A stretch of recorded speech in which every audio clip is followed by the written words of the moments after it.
Hello and welcome to the Modern Romantic Podcast, where we celebrate and inspire romanticism through passionate people doing incredible things. Hi, I desperately want to go frolic through the Scottish Highlands, Trey. And I'm joined by my co-host, who desperately wants to go back to England to just visit every single castle and potentially live in one. Emily. Hi, Good guess. Emily. Hi, good guess. That was. Okay. I also want to go frolic in the Highlands. That sounds awesome. Oh, really? Okay. This is something we've never talked about. I know. Let's just do it. Well, we did talk about seeing Scott Mitchell in Scotland to Yes. go get your, do you know the dinosaur tattoo? Mm-hmm. Or Which wait, is that the right name?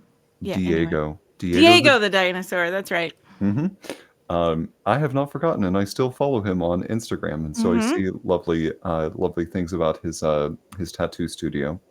Um, he's such a good guy. Like I gotta say, We'll have to make that trip happen. We need to yes. do like a live stream of you getting a tattoo in Scotland of a dinosaur. What a more appropriate me thing to do than get that. Hi, Mom. I hope you're not watching.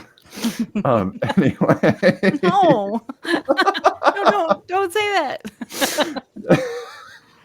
But I am really excited to talk through like backpacking and all things incredibly fun and the sense of adventure with our guest tonight. So, Emily, Yeah. would you introduce our fantastic guest today? Yes, I would love to. Today we have Candace MacPhie with us. She's the author of hilarious and messy backpacking adventure books set in the 90s, which is right up my alley. And also, I love adventure, so I'm here for all of it. Welcome to the show, Candace. Thank you. I'm glad to be here. You. So, I have to ask, where did your sense of adventure come from? Ooh, a sense of adventure. I guess I've always had it. I always I was always curious, always wanted to travel. But if I was digging really deep, there's probably National Geographic and encyclopedias. I'm totally dating myself here. Those were the foundation of excitement in terms of when I was growing up of where you could see things, where you could find out what was happening in other cultures. And I used to wait for that National Geographic to show up every month. And I think that's from as was looking at the pictures until I could read. And then that would be what would inspire me. I loved those too. Yes. Was I it like, was it a certain location in particular, or was it just like every location was another source? Every location was probably another source of desire and adventure. I also had friends, my parents had these friends who lived in South Africa. And to me, that was by far, it was so far, it was just so exotic. And they would travel and send postcards. And when those postcards would show up, I would look at like every detail, the front of the postcard, read every line, go and look it up in the encyclopedia. So really it was just this desire to see stuff and this desire to do that started really young for me. Have you been to some of those places then that you dreamed of then? Yeah, I did. So my story kind of, everyone has their story. Everyone Hmm. has their sort of lineup, if you will, that will get you to the place where you just take that leap. And for me, my mom had cancer. She got sick when I was 14 and died when I was 22. So I kind of got a little bit lost in care and looking after her, and it's a lot of work to look after someone who's essentially palliative care. And after she died, I was really lost, and I'd lost that focus I had when I was younger in terms of desire to travel. And I thought it had passed me by. I thought it was too late. I thought I had missed my chance. So I got a job like everybody does and worked, and I just took a holiday, and I went to Greece because I always wanted to go to Greece. And I met someone on holiday who just said, "Well, why don't you travel? Why don't you do what you want to do?" And I said, "Well, I have a job." And they said, "Yeah." And I said, "I have a car." And they said, "Yeah." And I said, "I have an apartment." And they said, "Yeah." And I said, "Oh my God, I can do this." so I just unwound that life and sold everything and just left and went to all those places. Wow. That's the same that's the same kind of thought I had with some of the folks I knew that hiked the Appalachian Trail, that it was people were taking, they were having to quit their jobs and get rid of stuff and like give up a pet, maybe even like dramatic life changes just to be able to go on these Mhm. hikes and excursions and things like that. And I Mhm. had like and I still do have some kind of respect for the commitment, like if you're going to do it, like, how do I put this? They say like if you might as well do it now because otherwise you might not be able to later. Yeah. And so I've always kind of thought like that's such a great way to look at the opportunity you have now. But also that sounds incredibly difficult. I was scared, and I told everybody, like I even told like the cool guy at the gym, because I thought if I don't tell everybody that I'm doing this, I'm going to chicken out, because I was petrified. And I thought, oh my gosh, what am I doing? I'm giving up a career. I'm giving up the traditional right path, the traditional Mm-hmm. right way of doing life, and just leaving. And I had a certain amount of money, and that's what I had. And I said, well, I'm just gonna see where that gets me, and just go and see where the world takes me. That's Woo. true adventuring. Yeah, yeah. I'm curious because you said that you felt like you had kind of lost that sense when you were a kid and then you refound it. What was it in that conversation that made you overcome that sense of like, oh no, I can't do that? What was it in that thing that inspired you to go, I can? Well, okay. So first of all, it was a guy, and he was really cute. So I'm just gonna start there. That's fair. So the romance part of it comes in, but he he had been traveling for a year, and he was doing everything I wanted to do. He was just chill and living his life, super relaxed, and I was so jealous, envious, just thought, oh, that's what I wanted. That's what I wanted more than anything, was to be doing what he was doing. And just those questions that he asked me, and when I thought the things I thought were a big deal, the things I thought that were insurmountable hurdles, he just squashed with like, well, really? That's not really that big of a deal. And yeah, and we met in Greece, and then he was going off to Egypt, and I'd always wanted to go to Egypt, and he said, come to Egypt with me, like we'll go and we'll sail on the Nile and go to the pyramids. And I'm just like hyperventilating, thinking, oh my God, I have to go home, I have this apartment and this car. And they just felt more like they didn't feel like good things anymore. They just felt like anchors and just things that I didn't want. And yeah, for a long time, I measured my life if I could move in a taxi. If I couldn't move in a taxi, I had too much stuff. So it was a lot of years. That's how I lived. But as you can see by all the crap behind me, I've given up that. But once upon a time, and it was beautiful. It was wonderful just to have that freedom, just to be able to go and just be able to do. Oh, that's incredible. I I see why you started it with the guy was really cute, but he makes a lot of good points, Yeah. and ultimately it led you to a lot of good happiness, and that was a risk that paid off. It was. And, grief is a uh, complicated, I don't know, complicated emotion to deal with. There's so much involved there. And also, I was very good at hospitals, and I was very good at talking to doctors, but I didn't have very many street smarts. I had this one lane life before I left home. And through the book, you see the world from my very naive lens, and it's just you get dumped in pretty quickly, and you learn quick, right? You learn on the road, and there's lots of situations that happen, and this whole journey is like a one trip around the world, and all of the crazy people that I've met and the crazy things that happened, and that guy's back in it and he's not, and he is, he's not. And it's just this wonderful trip that's just from, and my goal was for people just to feel it. Like I wanted you to feel what it was like to carry the bag and to not know where you're staying, and not to have your phone, not to have, the internet at your hands, and just, I'm going to stay here and I'm going to, or like not to understand the language, not to understand the, having to learn the culture and fumble your way through. So that's what this is.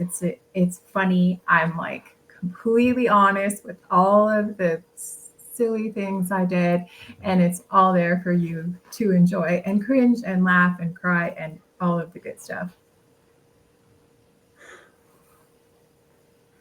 Really gives you perspective on the things that maybe you really need in your life too.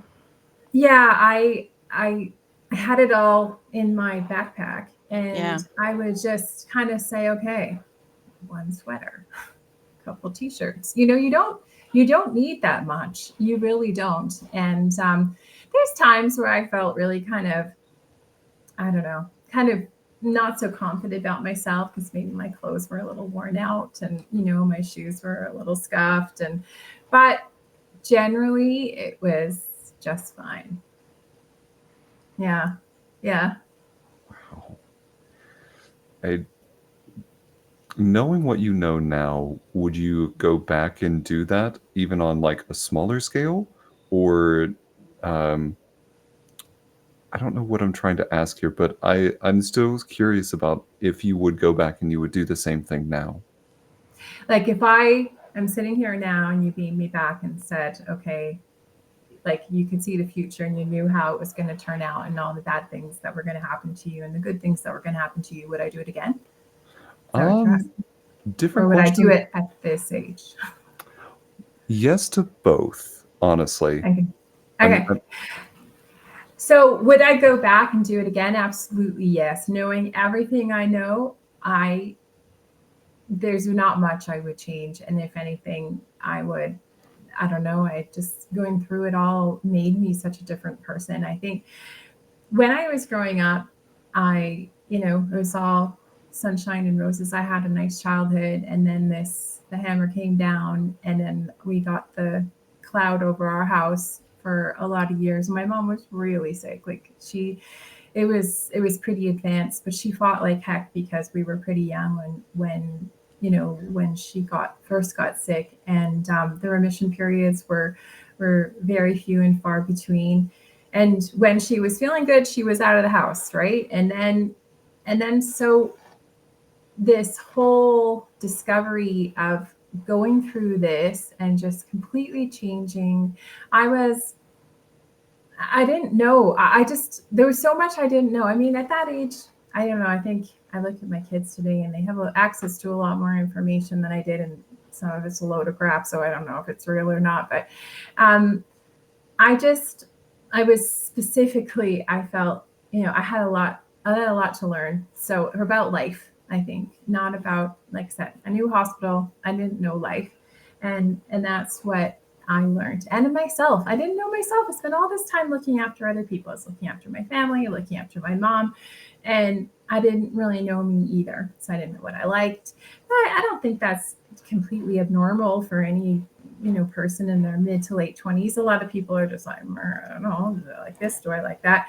But I really didn't know. So, and I knew I didn't know. So it was all about trying it out. So would I go back and do it again? Absolutely. Would I change anything? There's a lot of shitty things that happened.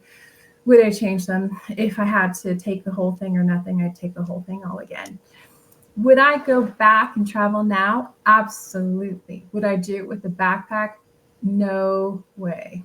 Um, I like my rolling suitcase. I like my variety of clothes. I did take my kids not last summer, the summer before. I went to Australia. We all had one small bag, and we did a lot of crazy stuff. But we all had a rolly bag in and out of the car. And I just told them, this is an adventure, not a holiday. So don't expect to be lounging around till 10. Like, we have a start time, we have an end time, and it's go, go, go. So I enjoy adventure vacations. Although my kids don't call them vacations. I prime them though. I let them know. I'm like, we're in for it. As long as they know they're game. So yeah, I have a whole new crew to travel with now, which is pretty cool. And yeah, I love to see new places still. And you talked about how much you learned and how that changed you, and you got to kind of figure out who you were through this process. At some point, because I've been through this to some degree, we all have to some degree in some place. But I remember the first time I left the country, and it was one of those things where I just was going on the adventure because I wanted to go see it. I didn't expect, you don't know it necessarily, and this is maybe going to formulate my question. At some point, you don't necessarily go in thinking, okay, I want to learn this, this, and this. You might go in wanting to see this, this, and this, but you don't go in necessarily expecting it to change you. And it does. And at some point later, it does dawn on you. When do you think that happened? Like the first time, do you have a point where you went, gosh, I am such a different person now? Yeah, I think it was by the end of the first book, there's definitely a shift.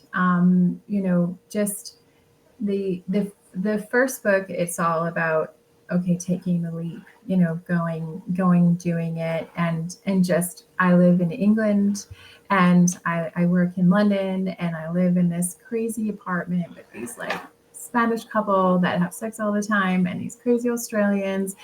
And it's just like a whole thing. And even I was getting dressed one morning, and because the Spanish couple had been busy in the bathtub upstairs, they pulled the bath away from the wall, and the water came through the ceiling, and it came through the light switch and was dripping onto my bed. So I couldn't use the light switch in my room. It was the only light I had.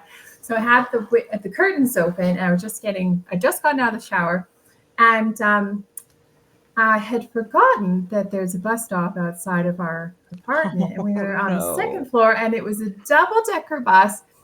One dude on the top of the double-decker bus, and he like literally outside my window, he looks in, and he looks around, and then he looks in again, and I'm just standing there, and my room was so narrow, it was only as wide as the window. I really had nowhere to go. So I just kind of stood there and like, man, how many people are getting on this bus? And there was so it's just crazy stuff like that comes in between realizing how much I had put in the wrong things. And it was just about happiness and about discovering that, it was there. I had lost it. Like I had lost my thoughts around that I could actually travel and do the things I wanted to do. My happiness was washed away as well. And that color in my life was washed away. But I find these things along the way with the things that I see, and it's the moments. And I think what's so interesting about this is, is the crazy stuff that happens along the way is the stuff that I learned the most from, and that I learned the most from in terms of how I reacted to it and how I interacted with it, and what the impact was, or seeing how other people were living, or just things that I took for granted that other people don't have, that I saw firsthand, that I felt like a really sort of quite privileged for the way I grew up. And you alluded to something, and I want to start talking about your writing a little bit. You alluded to the finding of that color, and like when you started thinking about writing your thing, was that something that came to your mind of like that sensation of finding color, or did you find that kind of narrative as you started developing the story more? So I started writing when I left home. It was very it was a way to unload all the feelings I had around my mom's death. But to be honest, I was severely depressed when I started this trip. I was just in the swirl of just downward spiral going through the motions. And actually, the first book starts with me going to the doctor and just going, I'm not myself and really tired. And I just don't like, nothing excites me. And it was a different time. So I didn't get a prescription. I got a conversation. And that conversation changed everything for me. And she made me aware of this space I had in my life where I spent 1/3 of my time since I was 14 to 22 looking after my mom. And that's a lot of your time, right? 1/3 looking after my mom. And so by the time a couple years had passed after she died, I still hadn't filled that spot.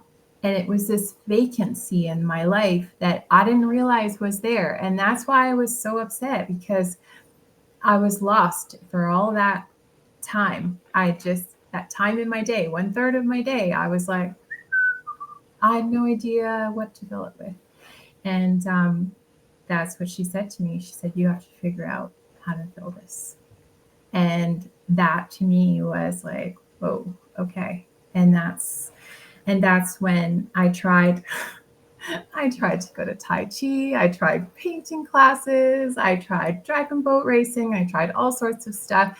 Nothing stuck. Like nothing filled it. Nothing filled it. And I just thought I like to travel and I want to travel. And that's when I left. It is so interesting to hear that, because it's not that you knew what you wanted to try. You did so many different things until you found like the thing that you wanted. So it wasn't just like a silver bullet to say, oh, I know exactly what I want. It took a little bit of time. I love that you gave yourself space for that. I was lucky, I didn't have, as you said, about pets or anything like that. And I didn't have, like technically my three, I had my car, my job, my apartment that I rented. And those were things I could easily kind of stop and dispose of. And getting back to your question, when you asked me about finding color, when I started, my life was gray. It was beige. It was lifeless. It was like walking in sludgy heat in the sand. It was just really heavy and really hard. And I thought, my God, I am living like an 80-year-old woman. Like I had no sparkle, and I'm sparkle. I'm an up person. I'm the person who's laughing. I'm the person who's telling a bad joke. I'm going to be there. I'm going to be there for you. I'm going to take that shot at the bar. Like I'll do all of that, but I wasn't that person then. And through this first book is where I find my color again. And it takes time and it takes effort and it takes a whole bunch of wrong turns, but I do. I'm glad. Because this is an autobiographical sort of thing, there's got to be a lot of vulnerability that comes with telling the good, the bad, the ugly, because you could focus on just the good parts or just the lessons you've learned, but it sounds like you've chosen to open up and tell everything within reason, but still be very vulnerable. Yeah. What is that vulnerability like for you as a writer? I think first of all, I had to start out with a few rules. I had to say, okay, there was a lot of things people told me that in confidence that doesn't belong in a book, because that's not something they signed up for. I'm signing up for this. I did put in conversations that I had with people that sparked something in me, whether it was a change or something that happened. So there are conversations, and people have said things to me that that in terms of an interaction, but it wasn't secrets or any kind of personal stuff from them. That's not in this book. But there's a few things in book one, for example, where I was like, as I was writing, I'm like, oh my God, I'm so embarrassed for myself. And I just thought, you know what? It happened. I'm putting it in. And I just treated it because I wanted to write this for a really long time, but I think I just needed space. I needed space from it and to be able to look at that time in my life as a character and to realize that there's a lot of flaws there, a lot of flaws, a lot of flaws and a lot of growth and a lot of I'm scratching my neck, look how uncomfortable I am. And I put it all on the pages because I thought if it's not there, it's not real and it's not honest and that's not juicy and it's not going to really engage. You need the conflict, you need it all. And I had to say my dad lives in this apartment building around the corner and he has a lovely lady, you know, in the apartment building when there's one lady who knows everything and knows. Yeah, anyways, she was the one. She saw me coming and she said, I have a bone to pick with you. And I was like, oh dear. And she said, now, what were you thinking? And I just went, yeah, I know. And she just like, let me have it.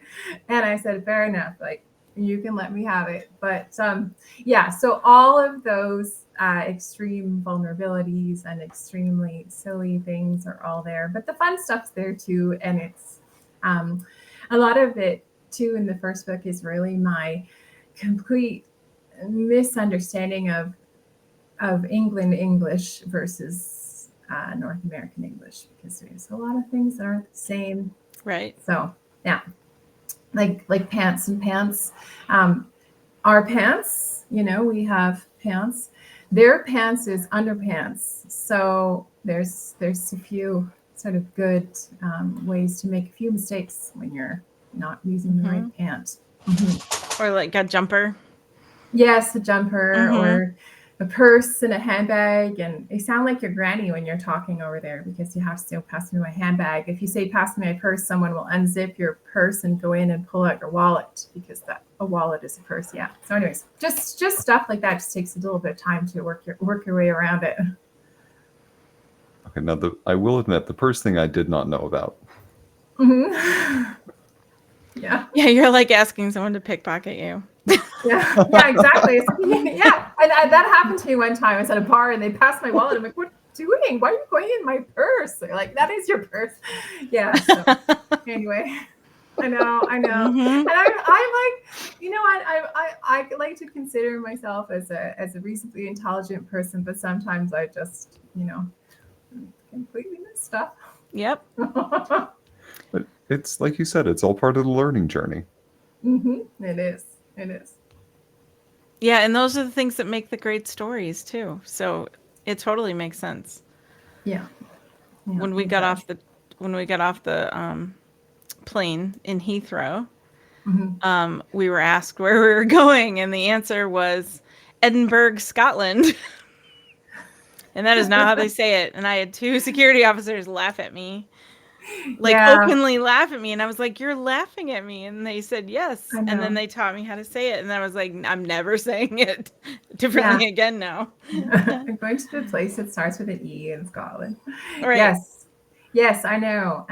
When I got off the plane, I had a working holiday visa for the UK, and they asked me if I had tuberculosis X-rays, and I went, I came from Canada. And they said, yes, well, you know, tuberculosis. And I'm like, really? And I had to do these calisthenics to see how much I sweat. Oh, it was very strange. Anyways, I got my visa stamped, got in, was able to do a whole bunch of jobs that don't actually exist now because they've all been done through computers and stuff.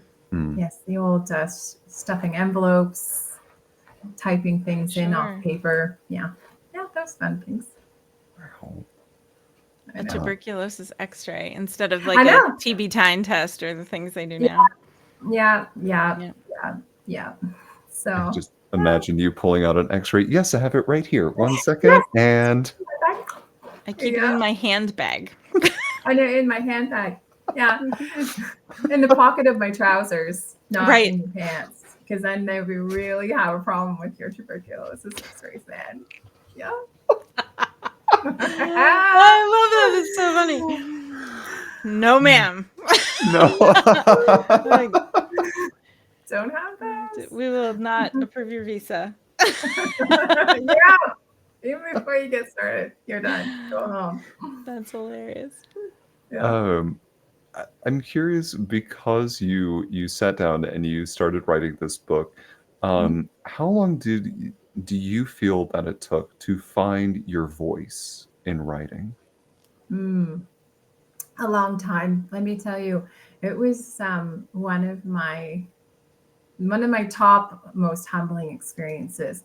I had worked in a corporate job for ooh, 20 years or so. And I had a big team. I outsourced all the crappy stuff to other people. And I was very good at PowerPoints and presentations. So I thought, oh, yeah, do this writing thing. Oh my word. No, no, no, I couldn't. It took me, it was a very humbling journey. And I had to find the right people who would be honest with me and understand the goal I had. My goal was I wanted you to read this and just, I wanted you to be sucked right into the time period, sucked right into backpacking, sucked right into what it was like to be dumped into different countries and experience the heat, the cold, the bed bugs, the everything. And so once I found this person who was kind but very thorough with their feedback, and really it took quite a few iterations to go through before I started to get feedback on the book. A lot of it was about feedback about writing and about how to keep a reader entertained. And so I would probably say it took me about 4 years to learn that. It was like a university degree on the job, on the job learning university degree. I also, because this is a 5-part series, 5 books, I did not want the first book to be mediocre and then be really good at the end. I wanted them all to be at the same level. So I just took the time and made sure I was putting out the best book I was capable of writing. So, and then they're all going to be the best book. So you can have the best adventure. I love that. And did you write them all?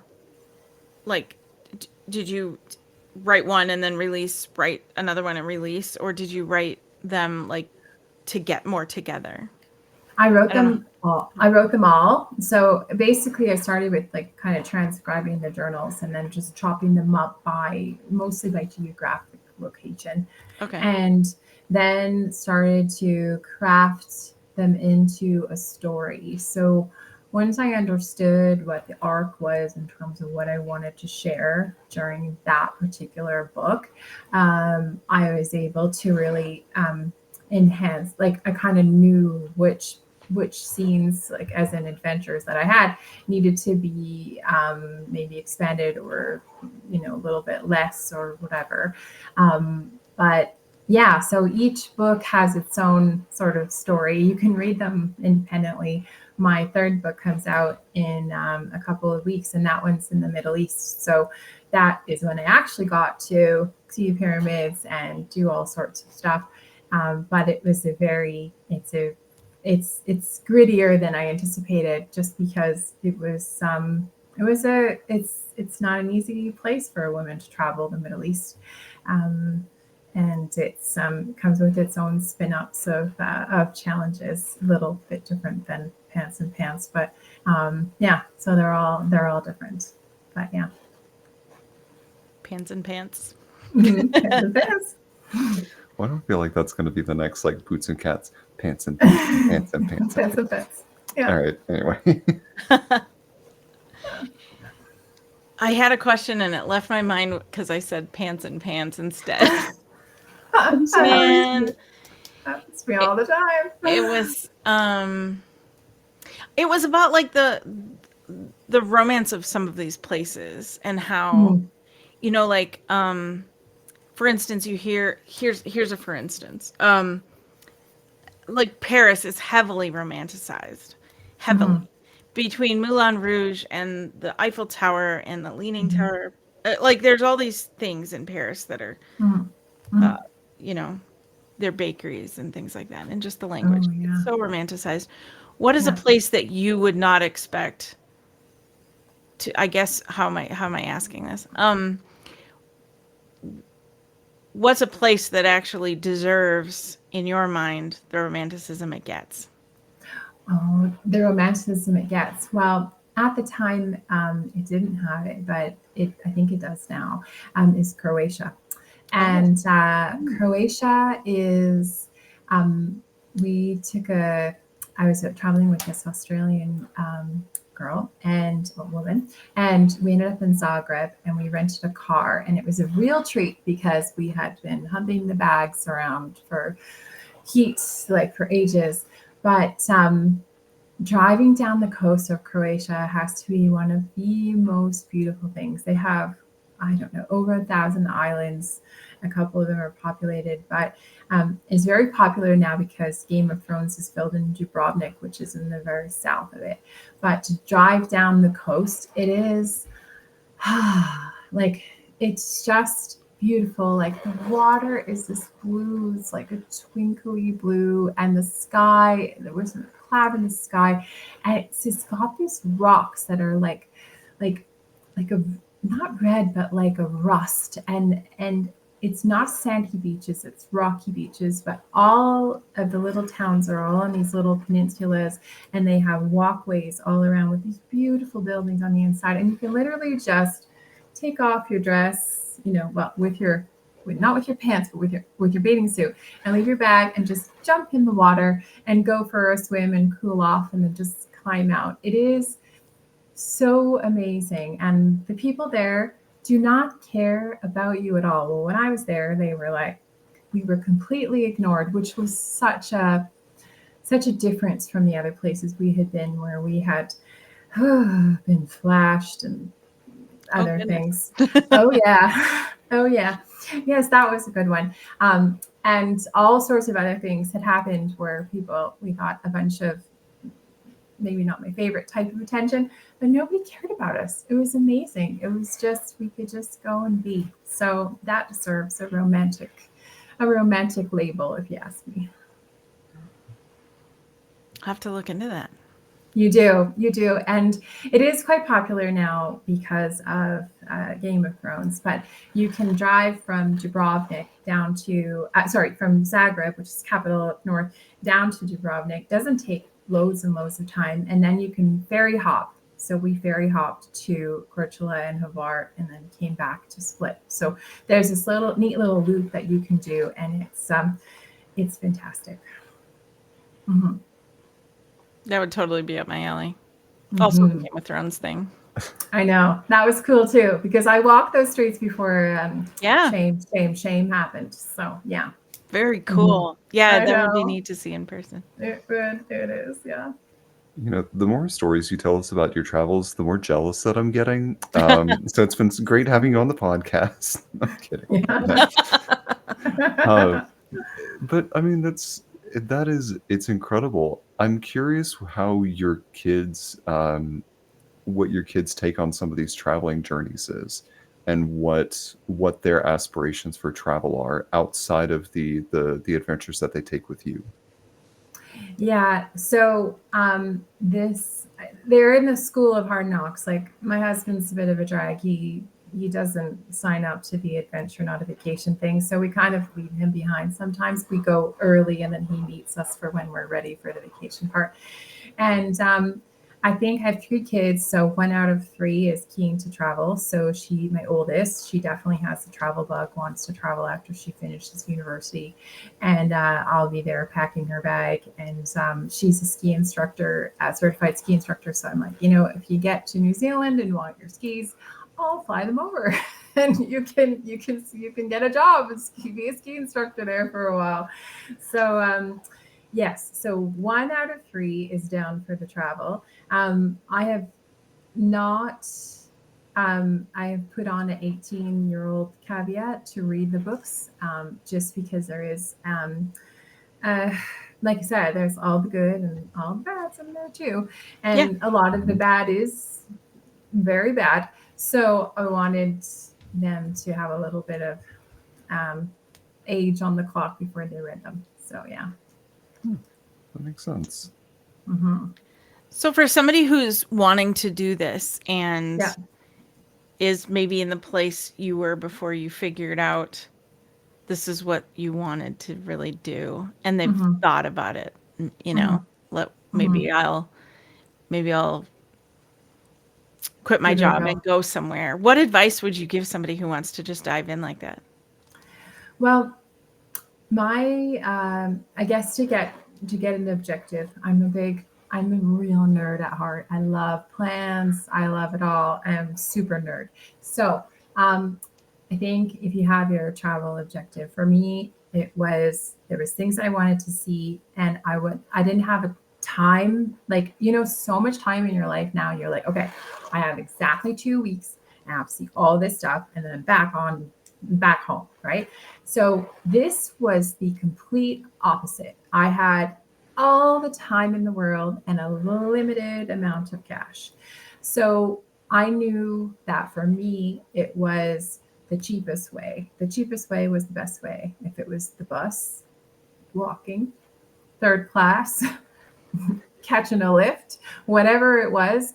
So I had kind of a frame around my trip in terms of what I wanted to do. And I had bought myself an around the world ticket that was actually so much cheaper. I don't know if it still is, just with rough locations with things that I was going to do overland. And then I knew I was going to fly to, you could skip a bunch of stuff and fly. And yeah, so I left home with $15,000, I think it was. And I was frugal. I was like really like tight-fisted. $50 a day was my travel budget, and set yourself a budget and stick to it, and I ate a lot of sandwiches, and I ate a lot of times on a park bench, and I skipped meals, and you just do. And it's all the sacrifice. But I think it would be just to understand how much money you had and how far you could go with it. And I'm not sure what the different budgets are and what you're willing to give up. Like, sleeping in a dorm room, is that your thing or is that not your thing? If it's not your thing, then you have to maybe budget more. But yeah, I would sleep in a dorm room. I slept next to some farting guy with jaundice one time, and you just end up with like all these random things. But a good thing about that room, there was an Israeli model who would knock out about 100 push-ups every morning, so that was my morning view, so that was okay too. So you take the good with the bad. And so what about writing? How would you give it? It was like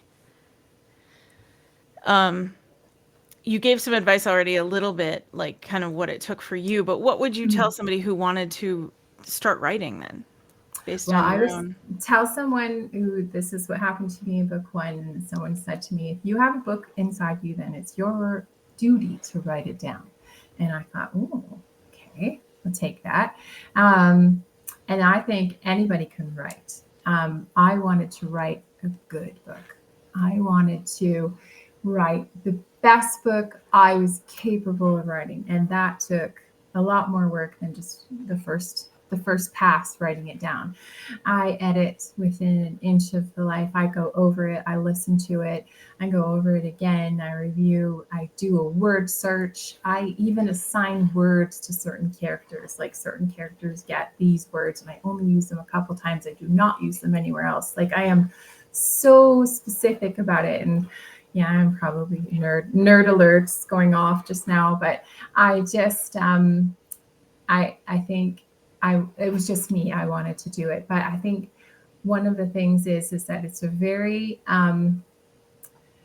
solitary journey. My husband it took me so long in the beginning. My husband would kind of like creep into my office and he'd peer over my shoulder. I'm like, get lost. He's like, oh, you're missing a comma. I'm like, get lost. And I would just get so angry.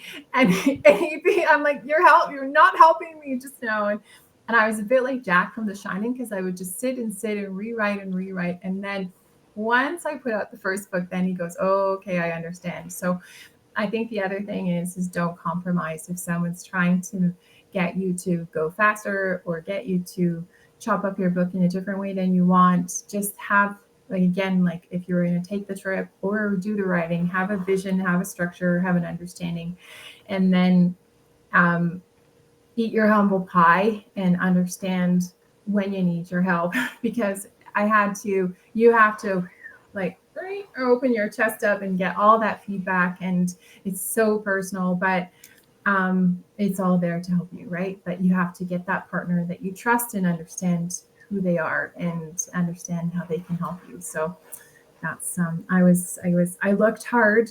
I leveraged my corporate experience of hiring people, and I treated it the exact same way. And I hired people based on who were going to help me, based on, I interviewed them, and I didn't, I wasn't going to let them bully me around. And I'm like, I'm going to get the help, the exact help I need from the type of person that I need. Very well said. Yeah. Wow. Mhm. I love that you also call out maintaining your artistic integrity, and that you don't let your vision for something be changed by the influence of somebody else, and you're staying Yeah. true to yourself and true to the artistic vision. Mm-hmm. Mm-hmm. Yeah. Yeah.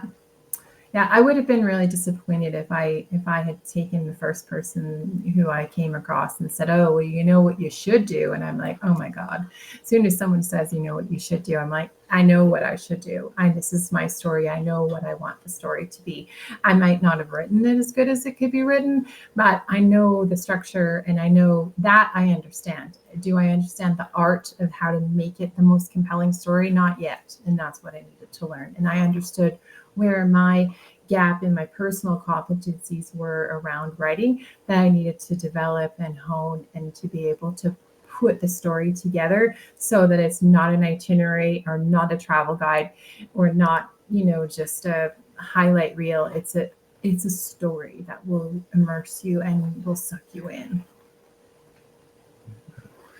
I cannot wait. I was reading through a piece of the Finding Colors, and I am very excited to dive in. So Good. I very much look forward to it. Yeah. Well, Candace, my last couple questions for you. First and foremost, love to ask this question of all of our guests. Has Okay. nothing to do with anything we've talked about so far. Good. Hit me. Okay. I just hit my desk. I made like it go brrr. It's okay. So you are sitting down to lunch, and you can have lunch with anybody in the world, alive or dead. Who is sitting on the other side of that table from you? No, it's 100% my mom. That's easy. Every day, any day, every day. Yeah. Oh, yes. My other question is, we want to make sure that our listening audience can stay in touch with you, find about your Yeah. book releases, etc. Mhm. Where are some places that our listening audience can stay in touch with you? The my website, it's CandaceMacPhie.com. I'm also the name that you could spell a million different ways is so unique that I got the same handle on Instagram, TikTok, and Facebook. So Candace MacPhie at Candace MacPhie on all the places: TikTok, Instagram, and Facebook. And MacPhie is spelled MacPhie. Yes, thank For you. anybody looking it up. Mm-hmm. Yeah, yeah. Oh, goodness. And just for our listening audience right now, your third book comes out, I believe I had it as May 18th of this month, of next month. May 21st. I Yeah. am so sorry. May 21st. No, it's fine. Actually, it's very odd. I've done a real splitsies with this one. I'm on Kindle Unlimited. So that Kindle book comes out in 2 days, so that's ready to roll. And the print copy is just going to be a couple of weeks later, so that comes on the 21st. But if you're keen on Kindle Unlimited, I just wanted people to read it, so all of the books are always going to be on Kindle Unlimited. So for those avid readers, you can just you can get right in there. And what is your next adventure? My next adventure, personally, where am I going? If you're willing to share it. Oh, absolutely. This summer we are headed to Europe, actually, and we're doing London and Paris and the south of France, and then we're going to dance in the Highlands, and I will be thinking of you when we're there. My husband's, I know, my husband's from Glasgow, so we're going to visit. Yes, we're going to visit his family. And I'm not very popular because I took number one son out of the country and brought him to a different country. So we do have to make the pilgrimage back to Scotland a lot. And we are going to Glasgow and then going to the Highlands. So it'll be good. Excellent. Mm-hmm. I'm thrilled for you for that. It's so good. We go to Dornoch, and it's got an amazing church where Madonna married Guy Ritchie, in case you're wondering if there's anything. And it has very excellent golf courses there, but I know these facts because my husband tells me all this stuff. There's no majors there because they don't have a lot of infrastructure, but the golf course is very good. They usually do the golf in other parts of Scotland. Mm-hmm. But and the beaches are like these white, soft sand that just kind of trail through your fingers, and the water's so blue, but it's absolutely freezing. So it doesn't get too warm.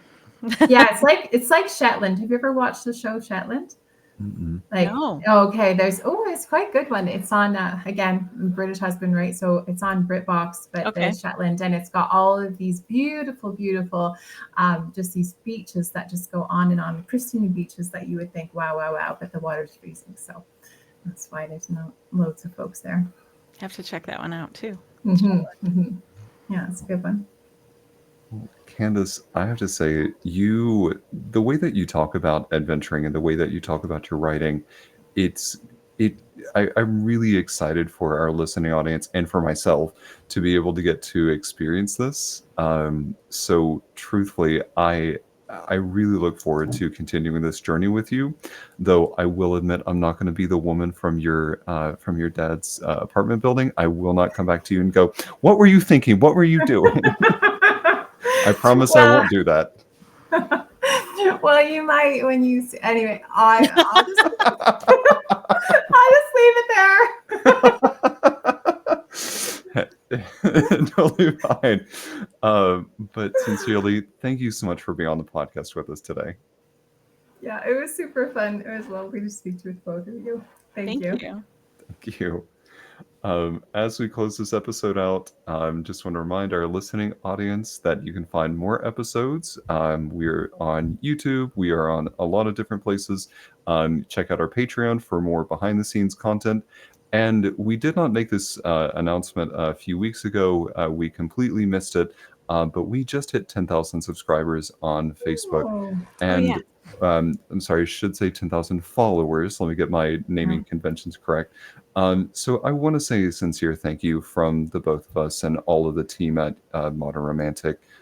We would not have this show without you. So sincerely, thank you all so much for your support. We love you guys. Thank you so much. And we look forward to making more episodes with our incredible following and our incredible team and our incredible guests. It's incredible. Did I say incredible enough? Say incredible one more time. Incredible. With that, have a great evening, everyone. Thank you so much. Have a good night.